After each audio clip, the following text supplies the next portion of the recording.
Good. Good morning and welcome to this week's edition of the People Progressing podcast. And I am so excited. I'm dubbing her the most interesting woman in the world, and her name is Dana Jacoby. And Dana owns Vector Medical Group. It's a business here in Denver, Colorado. And we're going to go through Dana's story here and just kind of help you understand what makes a successful person tick and what makes her successful and what makes her drive and her passion for what she does. Dana, thank you for coming on the show. And I just want to ask, kind of tell the listeners where you grew up, kind of what you did and as a kid, what you like to do as a kid in high school and those kind of things. Great. Well, thanks, Joe. I'm a big fan and I'm thrilled to be here. So thank you. I grew up, depends on what part of my life you're talking about. My life was kind of split into two worlds. Early on, we were from Northern California, from the San Francisco Bay Area. And then I actually, during my formidable years, grew up in Baton Rouge, Louisiana. Whoops, Joe? Yeah, I'm here. Oh, I'm sorry. I thought I lost you for a minute. No, I'm good. It kicked me off. As a kid, I loved to read. Ironically, and it's kind of ironic for what I do now for a living, but I used to put on neighborhood shows. We used to have all the neighbors come over and I would direct these shows where we would put on plays and put on all kinds of fun puppet shows and things like that back in the day. So did a lot of early on reading and also presenting, which I said, is kind of ironic for where my life is now. But just really was a normal kid, had a really interesting upbringing. And to go from California to Louisiana obviously has its own interesting kind of nuance, right? Because of how different the different states are. But had a wonderful upbringing and really enjoyed growing up in Louisiana, and great food, great people, you name it, that was part of the game. So kind of glad that I had the upbringing I had, but also that my parents were willing enough to move us to, two very different places, because it gave us a really interesting perspective on life growing up. And then you graduated from LSU, right? Is that right? I did. Go Tigers. I did. And yes, what was your degree there? Joe, I was political science and public relations as an undergrad. Thought I was going to go into law, actually. I grew up wanting to be an attorney when I was a kid. So I majored in all the right things to do that. And that was kind of the goal at that point back in the day. Okay. Now I have to mention this too, because don't you have, is it 3 master's degrees? Yeah, I was a student of life, I think, more than anything else, but I continued to go to school. I was very fortunate enough to work for a couple of companies that afforded me the opportunity to get my education at night. So I was able to continue my education, just because it's not a whole lot you can do with poli-sci undergrad if you don't go on to law school. So you have an MBA from Wharton, and you have a master's degree in business or management from Tulane. And you also have a master's of health systems from the University of Medicine and Dentistry of New Jersey. 3 completely different types of schools there, right? So you're always trying to find something that you can learn and grow from. Very much so. Yeah, I found that my business classes were wonderful, but as I got into healthcare, there weren't a whole lot of classes from the MBA programs and the business classes that were healthcare centric.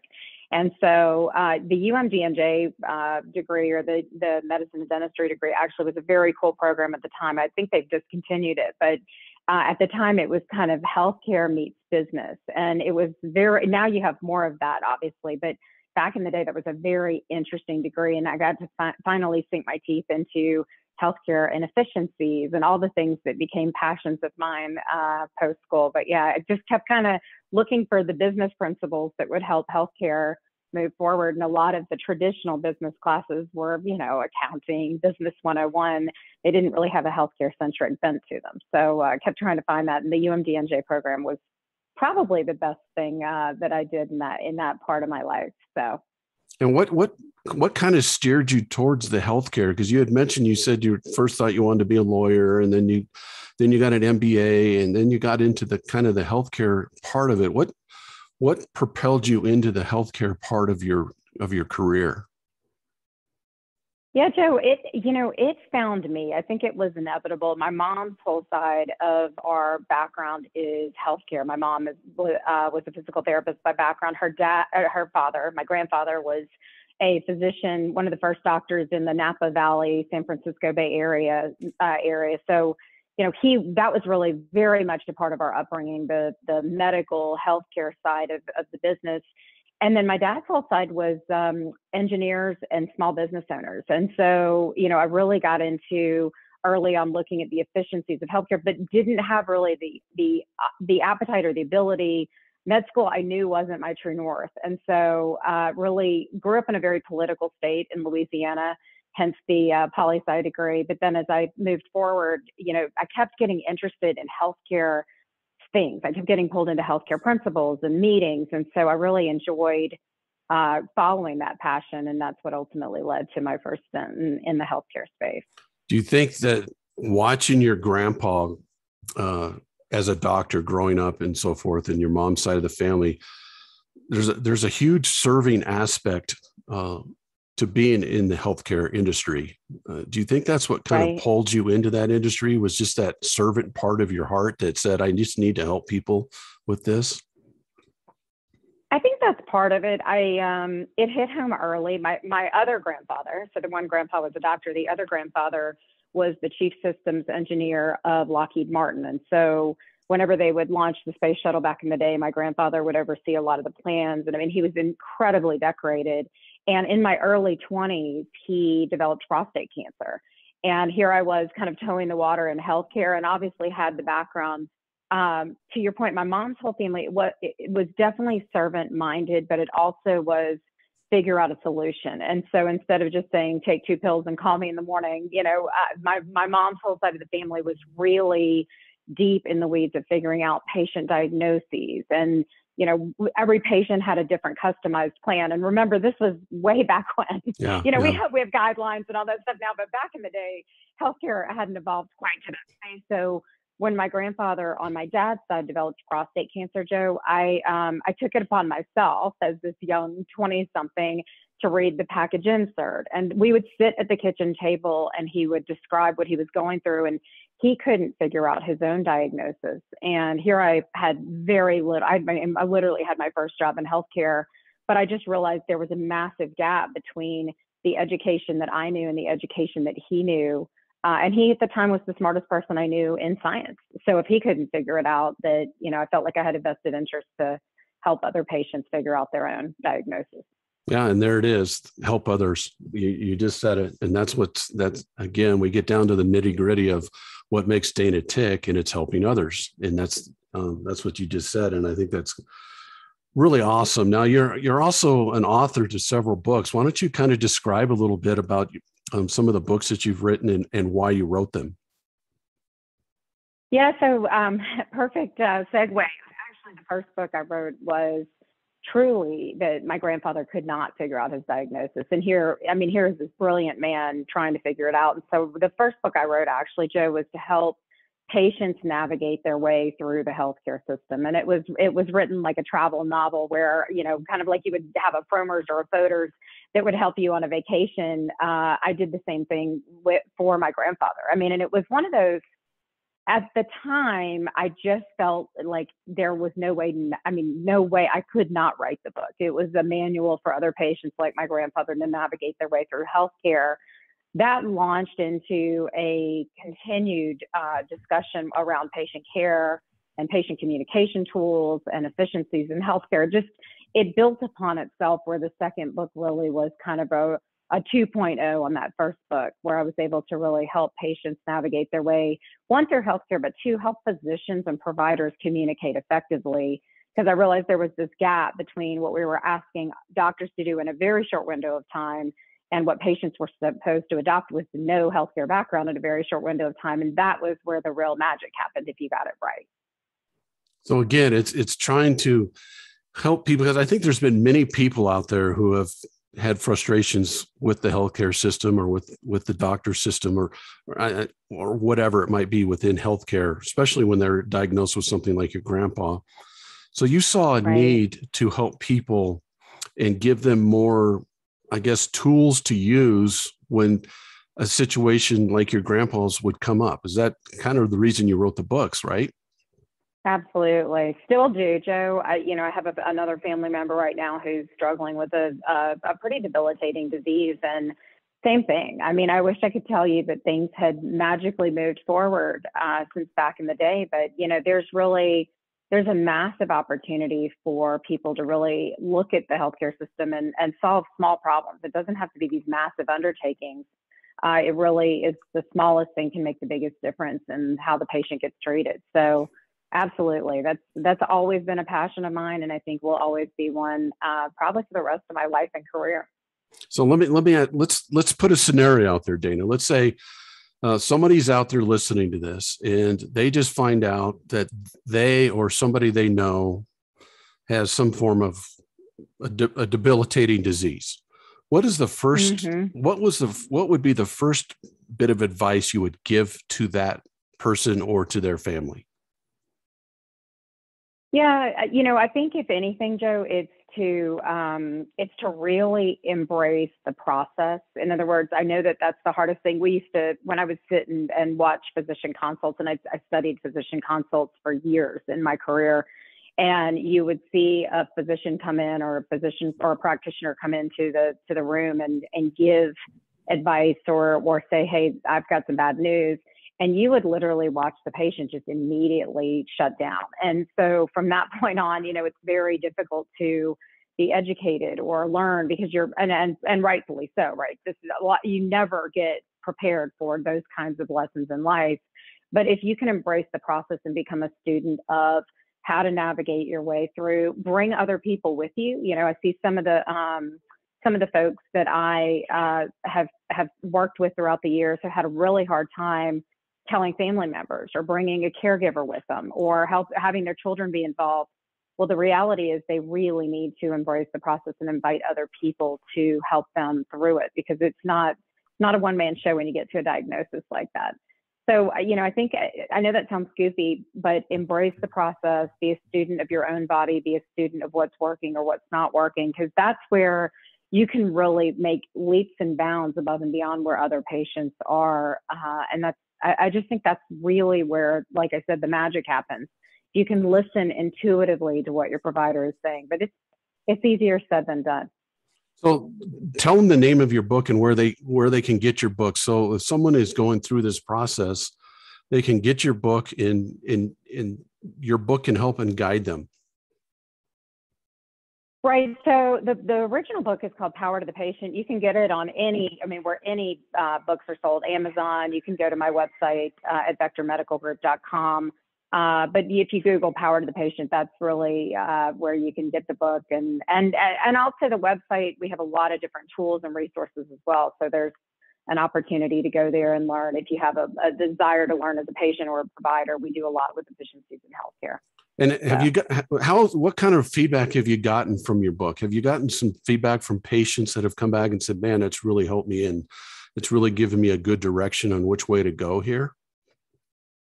Joe, my best days, honestly, and it's not just about the book, but my best days are when a patient or a caregiver or a provider call me and say, gosh, until I talked to you, I felt like I was really lost in the system. And all of a sudden, I read your book, or I talked to you and you gave me 3 bullets to ask my doctor.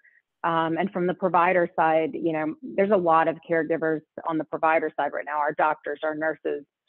When the rest of us went to Zoom, they stayed in the office and they didn't close. And I have a really big heart for our doctors and physician groups and hospitals, because there's a real thing called burnout.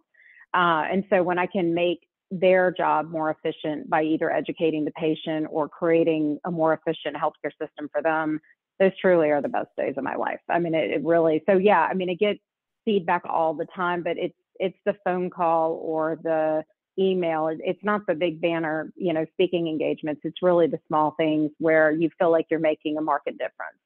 So those are the best days. They really are. They don't happen every day, but they are the best days. So you're really serving both sides. You're serving the patient side, and you're serving the caregiver side, the doctor and nurse side, in trying to help them navigate some things as well. And I just think that's so commendable, because we hear so much about our healthcare system in our country, and it's really frustrating for a lot of people.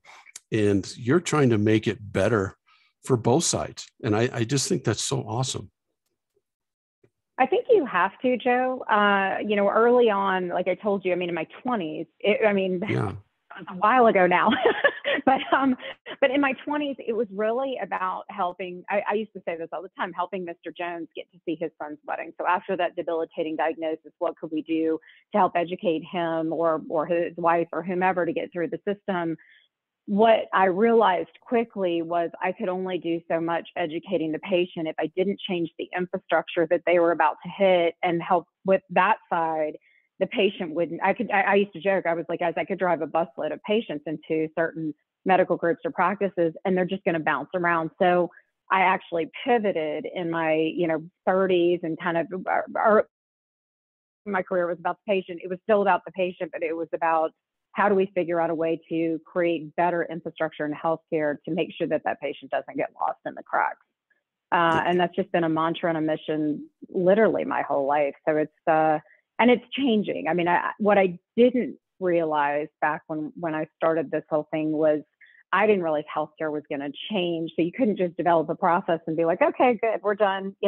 Let's move on. The system kept changing. So as the system changed, we would change and evolve our tools and resources and educational materials. And it's been a lifelong learning, which I think is going to continue for a very long time with all the things we're seeing as far as change in healthcare right now. Well, I think it's awesome, because you're touching on, again, the name of this podcast is The People Progressing, right? We want people to progress every day. So you've already touched on your main reason why you're doing what you're doing is to serve and help people, right? So the second thing you just talked about was growing. And you're always trying to grow. You're always learning, and you're always in a growth mindset. And that's kind of leads me to my next thing. How many businesses have you had and have built, and how many different things? And you've kind of touched on a little bit, but what made you build the business and grow it and so forth? So Vector is my third company. I've kind of built multiple businesses, and before that, Joe, I worked for some of the bigger companies early on in my career, whether it was Johnson & Johnson or GE Healthcare. And even in those businesses, you kind of become an entrepreneur if you have an entrepreneurial attitude. So I feel like I've had 15 businesses, but it really, I mean, I think that's the most important thing is there was always an energy and a passion behind making wherever I was sitting better. And whether if you're a business owner and you're listening to the podcast, every day you get pushed out of the nest, and it's like you either fly or you don't fly, right? Mm-hmm. That's just part of the deal. Even in larger businesses or in the large companies I worked for, you constantly had to be evolving if you were going to move forward, because if you didn't, you literally would be stuck in a certain role. And there were people that were in those roles for their career, and there's nothing wrong with that. That's not a bad thing at all, as long as you're happy. And I think that for me, it was always pushing the envelope, changing the system for the better, and making a difference. But yeah, Vector's my third company. And I love the process of starting businesses and helping the world around me by providing tools and resources through that vehicle. I think if you're a business owner, that's kind of the way you show up is by how your business serves others. So, and I think that's huge in leadership as we get into leadership, because you are definitely a leader, and you even mentioned what you did as a kid. And I caught this, and I want to go over it. But when you said you used to put on plays and puppet shows and all those things, you were leading from a very, very early age, and you loved that leadership role. What's your, not to put you on the spot, but what's your one or two best leadership strategies that you can give people listening to this podcast? Yeah. Wow. There's so many. I mean, and you read all the leadership books and they all say the same thing. I think, Joe, if I could go back, there was always a step into the chair before you were ready. For me personally, it was being willing to study and be ready for those leadership roles. So when they showed up, you were prepared, but stepping into the chair before you felt you were ready sometimes was just part of it. If you look at leadership in the military or leadership in a crisis or leadership, during COVID. I mean, I saw some of the best leadership examples and some of the worst leadership examples during COVID. None of those leaders prepared, or most of them. Maybe there's somebody who knew something might happen one day, but none of those leaders prepared for a pandemic. And so I think you've got to have the character qualities to be ready and then step into the chair, even when you don't feel you're ready, because our world needs good leaders. And I think that was part of early on, to your point, I didn't even call it leadership.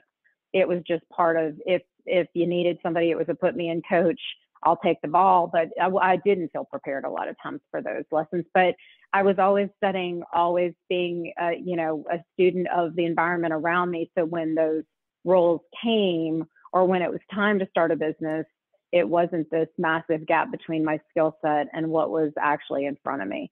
So that would be the biggest thing. I don't think leadership, I think there's a lot of study behind it, but I think leadership finds you as much as you seek it out. I see a lot of young folks that I mentor, a lot of people, and they're so ready for that next role. And I'm like, just be a student of your environment and study the principles you need to get into that next role. And then the last thing I'll bookend it with, just because it's a big mantra and a big part of my life, is mentorship. Find somebody who's either where you want to be. It doesn't even have to be somebody you know. Look ahead of you at people who are in the space or in the category you want to be in, and study their lives and see how they got there. It's the old adage, success leaves clues. It does. So I think leadership is preparation, meets a lot of sweat equity, but it's also about stepping into the chair and finding the folks that are ahead of you so that you can follow their path. Yeah, you touched on so many unbelievable things there, and I'm going to touch on some of them. One was you're always learning and growing, right? You mentioned you're always looking at your environment and learning from it. So when you're working for those big companies, you weren't just working for those big companies, you were learning from those big companies. You were learning how, and you're probably learning a lot how not to do things is just as much as how to do things, I would imagine, from some of the things that you saw and witnessed. And being aware of your environment, I think, is huge. I think so many people, I call that kind of the emotional intelligence of people. And you can always get better at your emotional intelligence by having a growth mindset. If you have a growth mindset, you can learn from your environment more because you are trying to learn on a daily basis. When you go into work, you're trying to learn something and get better on a daily basis. And that's what it sounds like you did. And the next thing I wanted to ask you about is risk. You're not afraid to take a risk. And I think that's where a lot of people kind of fail in terms of their growth. I shouldn't use the word fail, but they kind of stunt their growth because they're afraid to step out and take a risk. You mentioned something that really caught me was there was a couple of times where you were thrown into a leadership where you might not have thought you were necessarily ready to step into that chair, but you did it anyways. What propelled you to do that? Is that a fair question to ask? Yeah, no, Joe, I think so. One, you can either be glass ceilinged out, to your point, and be okay staying where you're staying, which is not a bad thing. Right. If you're happy, but if you're going to continue to try to make a difference, blow through the next wall ahead of you, you have no choice, right? At some point, you've got to move that ball forward and you've got to blow through the wall, and you basically have to say, all right, this is scary, but I'm doing it anyway. For me personally, the desire to do something, I always used to joke, it was like, you can't die with the music still in you. I had such a massive passion around certain categories that if I couldn't make that difference, or if there wasn't a change in the environment I was in, I figured out, it's almost like water, where you try to stop water and it finds a way around. It was the same thing. I could not help myself. But yes, especially starting the business, it's a very long story. But, my dad had a few companies when I was a kid. They weren't all successful. Some of them, we went through some really big ups and downs. And I had a massive mental block on starting the company the first time. But it's being willing to take the risk. There's also a lot of different ways to take a risk. I think a lot of people think you have to be alone and you have to basically put your net worth on the line. And if you're starting a company, there's a lot of ways around that. Surround yourself with other people. There's crowdfunding. There's a lot of other ways. I think it's taking calculated risks with a lot of energy and passion to get through the tough times because they're going to come. So it's calculated risk taking with a lot of passion behind how you're going to get there. And that part, every time I've ever done an interview or speaking engagement, people comment on my energy. That's always been a thing where I've never really liked that comment. I'm like, oh, I'm not sure if I want people to say, wow, your energy, but that really is what it's about. It's about having the right passion and energy to continue when the risks come at you, because there's always risk in life, right? Which is more risky, staying where you are and not growing, or growing and taking on the risk to get the mindset to get you to the next level. I would take option B if it were me. So awesome. You got me all fired up now. So you talk about passion. So when you talk about energy, the energy, it's not necessarily, you do have a lot of energy, but what fuels your energy is your passion, right? Absolutely. Right. So let's get into that a little bit deeper. Okay. So I'm going to ask you this question. My book is called The 3 Ps, Finding Your Purpose, Perspective, and Passion. Okay. So I'm going to ask you this question. What is your purpose? What is your purpose in life?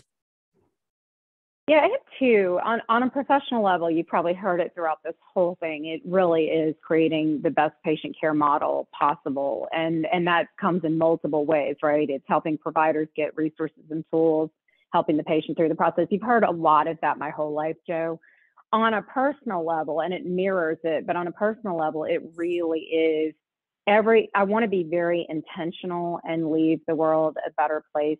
So, and I know that's fluffy stuff for a lot of folks, but it really is making sure. And when I say intentional, every conversation, every meeting, really, and this has been hard, believe it or not, this has been difficult, because early on when I was moving so fast in my career, it was very difficult to create intention behind each meeting or each principle.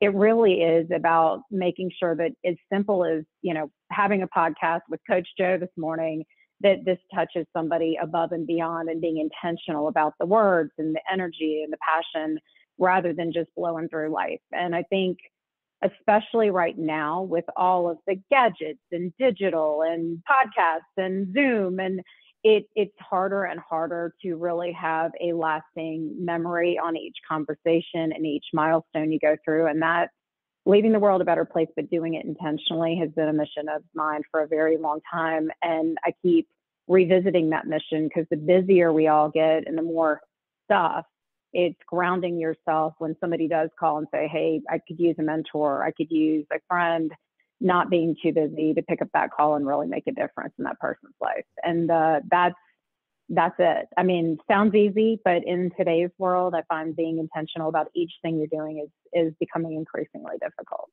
No, and I can tell our listeners firsthand that you did that with me. You had never met me before. Oh, you're kind. I contacted you, and you set up a Zoom call with me, and we just talked through some things. I'm trying to start a new Vistage group, and it's new for me, and it's a new challenge in my life. And out of the blue, we connected through LinkedIn, and then all of a sudden you were willing to get on a Zoom call with me and kind of guide me and help me and give me somebody else that can help me and guide me. It's just amazing how you do that. And I thank you for that, to be honest with you. You've helped me a ton. And that's just kind of who you are. Pleasure. Next question is, what is your perspective on life? Yeah, I think I'm like a lot of people, Joe. I think perspective has changed a lot for the last 24 months or 16 to 24 months. My perspective is very bullish, though. COVID aside, which I think we've all gone through kind of the ebbs and flows of the pandemic in the last year and a half, but I'm very bullish on life and on just where things are going. I've had some of the deepest, richest conversations in my whole life and career in the past year, just because of all the change and people getting grounded and everything. So, my perspective is very bullish and very positive. So I don't know if that's kind of what you're looking for with that question, but that's really where I sit. My limited purview on life is that things are moving in a very positive direction, despite the news and the crazy stuff that we see every day. So my perspective really is that you still can make a difference. And I think that is something that, for a lot of us, when the world shut down or when things started changing and you just hold on to, to dear life, literally, You're not sure if what you're doing is actually making a difference, or, can you really have a mission anymore when your mission gets changed by everything around you? And I'm very positive and bullish on life and on people right now. So awesome. Okay. And the last one, not the last one of the podcast, but the last one in this segment, and you've kind of talked about it, but give me some passions that you have in life. Yeah, patient care, obviously you've heard that as a theme, not just today, but my whole career. Health and wellness has always been a thing. I was a marathon runner for years and years and years, and really just love health and wellness. And then I just think, honestly, Joe, seeing people, and you mentioned this even with you and I connecting, but seeing a small change make a marked difference, whether it's in a system or in a person. My preference is for it to be in a person, but I do a lot of coaching and mentoring. There's something amazing about really being able to educate or train or help or take time for a phone call. And you don't even know, a lot of times, that drop in the bucket in your life is a massive ocean in somebody else's. And that's the one part of my life that I think is been a passion my whole life, other than patient care, is everything has always been about seeing change for the better and creating a truer north for either an individual or a system or a business. So that's definitely something. If I'm not seeing that, I get a little impatient with, okay, when are we going to move? So that's definitely a passion, and I'm sure we'll continue the rest of my life and career. And it's amazing. And I say this a lot, and I don't know if you believe in this or not, but I think people find their purpose when their purpose is greater than themselves. And when their purpose is greater than themselves, then they have a burning desire to help and serve people, which fuels a passion inside them that gives them the energy to do that. And right. I have a thing, and some people disagree with me on this, but I think purpose equals passion and passion equals purpose, with perspective. In the perspective is the thing that kind of holds it together.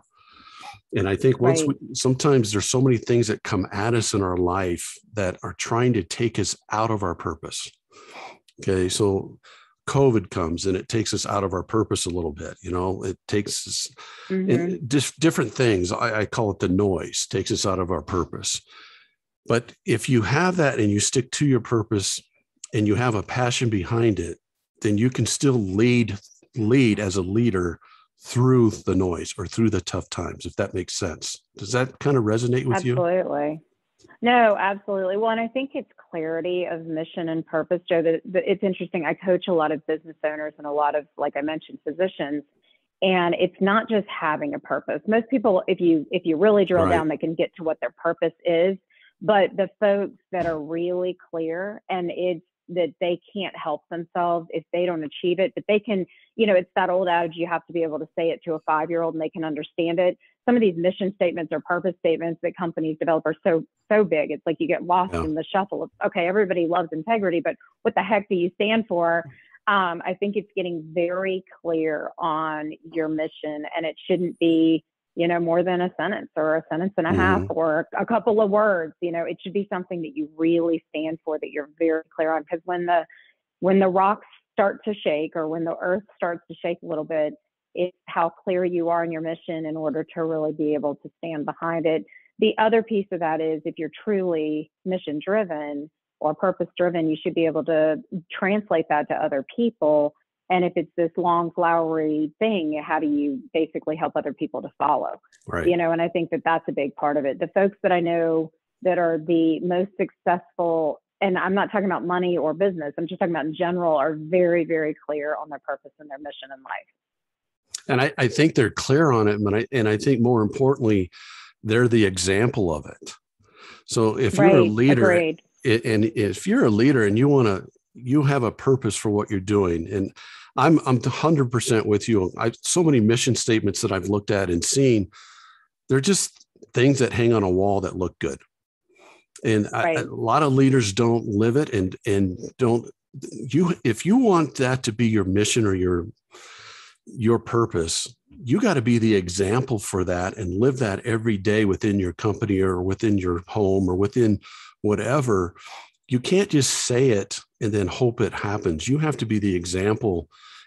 But that has to come from a burning desire. So if I went to your company and I asked the people that are working in your company, I guarantee you they would tell me that Dana lives our purpose every day. We see it in her every day. And that's what sets you apart in terms of being a successful business person, but just as a leader of people in general. Yeah, no, I appreciate that. We spent a lot of time on that with the third company. The first company was like throw a little money in a bank account and pray that the lights don't go off. Yeah, I mean, yeah. It was as intentional as it could be. With Vector, we actually spent, Joe, a lot of time on that. The values are on our website.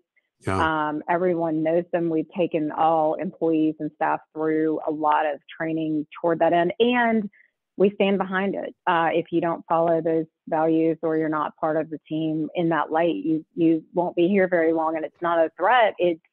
We want to show up that way for every customer, every patient, every provider. So if we're not showing up with the right people and the right team who've been educated or trained toward that end with that mission in mind, we'll fail. And not just fail as a company, fail as people. So, no, I couldn't agree more. We spent a ton of time on that as a business early on, because I knew from watching things not work in some of the other businesses, but also in some of the businesses I'd worked with, I knew that being grounded in that was going to be so critical for the future. So, no, great point. So would you think, I could guarantee you this would happen too. If I went to your people that work in your company, if I asked them, do you get to come to work or do you have to come to work? What do you think they would say? I think they see the value. Or I would hope. I can't speak for them, but it is very, very clear. And the wins we have, Joe, are the things you would want to celebrate for what I just espoused the values to be. So I think it's really amazing to watch some small thing make massive change. So no, I think or at least I would hope. They're not on the podcast with us, but no, absolutely, we revisit those values and that mission every day. Yeah, so I think they feel a part of that. And I'm gonna go on a limb and say this is why they would say I get to come to work, because every day they get to come to work, and the purpose for their work is greater than themselves. And again, that gives them a greater purpose to be there. And when they have a greater purpose that's greater than themselves, then they're going to flourish. They're going to grow. They're going to want to help people. They're going to want to do all those things. And you exude that purpose to your workers. And that's what I want people to get out of this little conversation is when you can get your workers to come to work for something that's greater than themselves, they'll want to be there. They'll want to come and produce. Right, Joe. So no, I think it's how it's couched too. I think it's, in my head, and I say this all the time, it's an honor to do what we're doing and to architect the future of healthcare. I think it's the coolest thing ever. I really do. I mean, I can't imagine. I think it's just amazing to be a part of this. So it's the passion and excitement that you bring toward it too, where it's not a job. It's not a paycheck. It's an honor to be a part of the future. And I think that mindset changes the way you look at your work, job. But, everyone on our team, even if they don't stay here forever, the goal is to get them to a better place where they know that they go into the next role with better tools, better resources, and a new look at how they're moving. And every one of them has, the one thing I can say is they've all learned tremendously during their stint with Vector, which is cool. That's the neat part, right? You get to watch people grow on your watch. That's very fun. Yeah, because they're always growing and they're always progressing. And guess what happens when your people grow and progress on a daily basis? Guess what your business does? Yeah, right. Exactly. Right? Exactly. That's exactly right. All right. We couldn't be more grateful. Let's get into the last part and I'll let you go. Okay. Because I have to go. I have to say this because it's an amazing thing when I read this about you. And you're talking about overcoming adversity and some of the adversities that you've had in your life. You have run in the Boston Marathon, and you have run in 68 different marathons, and you have run in a marathon in every state in the United States and each one of the continents with the exception of Antarctica. Tell me about that. What fueled you to do that? That is right. And amazing. And that's why I'm calling you the most amazing woman in the world. You're sweet. It's unbelievable. You're very kind. No, Joe, that it's kind of funny. I still have the medal somewhere around here, but that for me was two things. One, I wanted to stay in shape and healthy, but during parts of my life, running for me was always my thinking time. People always used to say to me, they still do, how do you find time to work out with your schedule? And I'm like, how do you not? So for me, that was my meditation. And for the running time was this processing time. But it also was mental strength and toughness. The one thing folks that listen to your podcast, you probably know with your background in coaching, but marathons, you get to mile 20. And for anybody who's never run a marathon, it's 26.2 miles. But you get to mile 20 and you've depleted your nutrients, your resources. It's all mental. The last 6.2 miles are all mental. And so I used to really, kind of enjoy getting to mile 20. A lot of people call it the wall, where people, if they're not ready for the race, that's when they literally can't continue because there's nothing to continue on. And for me, that was always a mission mentally to just kind of that's when the wall, or the 20th mile, was when I lit up. I got really excited about, okay, now we're going to hit the goal. It was an amazing way to see the country. I met incredible people, and I saw incredible states. And then I saw states like North Dakota. The race was at a YMCA, and I think there were 2 of us running, and there was nothing to see for 26 miles. So you had to get really creative of what you were seeing.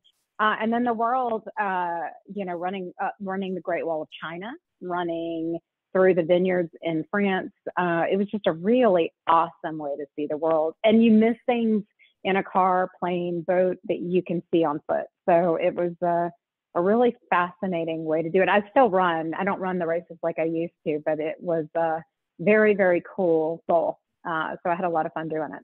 So how much did that help you? How much has that helped you when you talk about the last 6 miles or so and getting to that wall and then getting through that wall? That's the part you love the most, that challenge. And that's why you're so successful and everything, because you're always wanting to challenge yourself. How much has that helped you in your business, in some of the challenges that you have faced in business? Tremendously, Joe. I mean, for any of your readers, I know you're big on progress, and that's the goal of this podcast.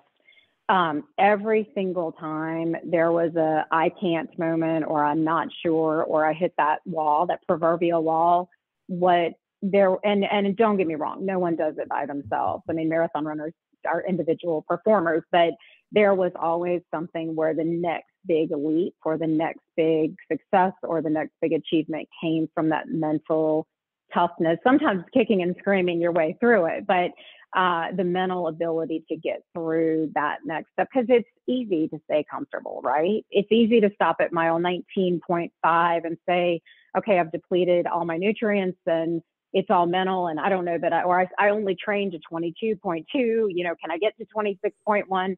The folks, it goes back to what we talked about. You either have to be so mission focused that the energy of that pulls you through, or you have to have practiced the tenacity of knowing that your mind is going to say no, or your body's going to say no, or your strength is going to say no, and your mind is going to say yes. And it's a discipline.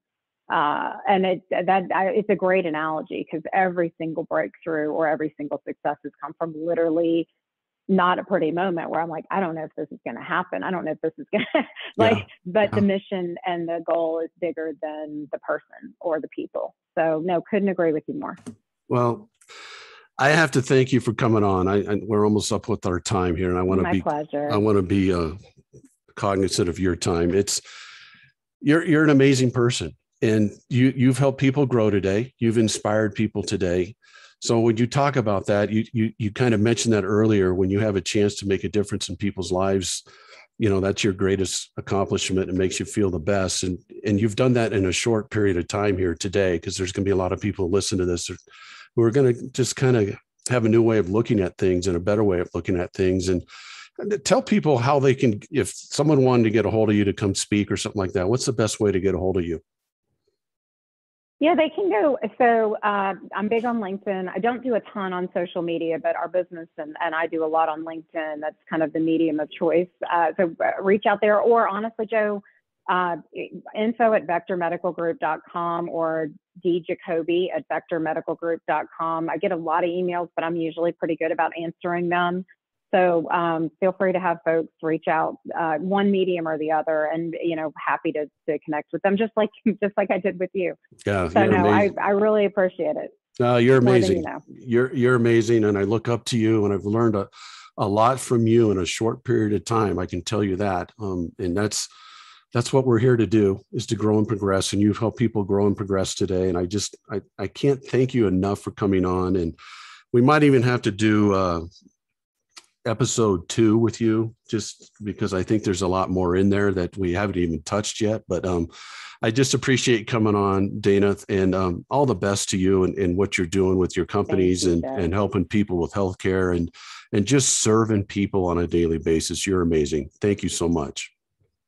My pleasure, Joe. No, I really appreciate it. And I will say, just in closing, because I know you're working with Vistage and you're, getting CEOs kind of like me, when I talked about creating, mental strength or like-minded people, Vistage and a lot of the other, CEO-centric or people-centric organizations are really a great place to go if you're wanting to find other folks to connect with. So, my goal today, other than obviously having a great conversation with you, is to also tell people to reach out to you if they're interested in joining Vistage or being coached by Coach Joe, because the feeling's mutual. I've learned a lot from being around you. So I really appreciate the time.